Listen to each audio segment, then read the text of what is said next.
From the belly of the beast, Oak Ridge, Tennessee, Sister Mary Dennis, living for a nuclear-free world. The Poor People's Campaign calls me to challenge systemic racism, poverty, the war economy, and militarism, ecological devastation, and our nation's moral narrative. And when I saw that this was what was going to be addressed during the Poor People's Campaign, I started a discernment process on whether I would engage in an act of nonviolent disobedience. Forgot that important word. So I'd like to share some of the things that I considered when I was thinking about engaging in nonviolent civil disobedience. My heartfelt conviction for participating in the Poor People's Campaign with an act of nonviolent direct action is reinforced by a passage from the Bible. In the book of Deuteronomy, chapter 30, verse 19, we read, quote, "I have set before you life and death, the blessing and the curse. Choose life that you and future generations may live." My years of nonviolence resistance and acts of conscience have their roots in my Christian baptismal promise to renounce and resist evil, and in the public witness of my religious vows as a Catholic sister. I live in Knoxville, Tennessee, about 30 miles from Oak Ridge, Tennessee, where the Y-12 bomb plant continues to produce nuclear weapons. The United States has started construction of a new bomb plant on the site called the Uranium Processing Facility.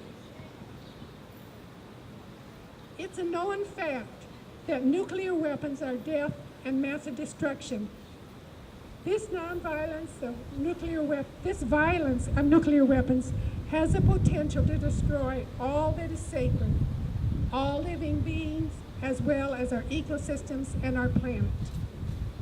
The United States plans to spend $1 trillion over the next 30 years to modernize all aspects of the nuclear arsenal. That means new bombs and warheads, new production facilities, and new command and control systems. This modernization will cost taxpayers $4 million an hour, every hour, for the next 30 years. Just think, none of this money will ever touch the lives of people made poor or to protect our planet. In a spirit of humility, I ask forgiveness from our good and gracious God and from my sisters and brothers for the times I have failed to speak and act for truth and justice. Sometimes I have failed to speak truth to power for fear of risking reputation, comfort, and security. On some occasions, my efforts for peace and nonviolence have been smothered by my fear of the powerful. In a spirit of hope, I pray that my nonviolent act of obedience to the God of life will aid the transformation of human hearts into hearts of love, and the transformation of human structures into nonviolent channels of justice. It is my prayerful hope that the nonviolent energy of each person gathered here and all people around the world would one day ensure the gift of life and existence for all people and the planet. May our presence and action revive the heart and soul of our democracy and achieve systemic change that concretely improves the lives and conditions of people made poor and protects our planet. Thank you. Thank you. Thank you. Say amen. Say amen. Amen. Now that's something, huh? A woman that takes a vow of obedience takes a vow of disobedience, and one is as strong as the other. Thank you, ma'am.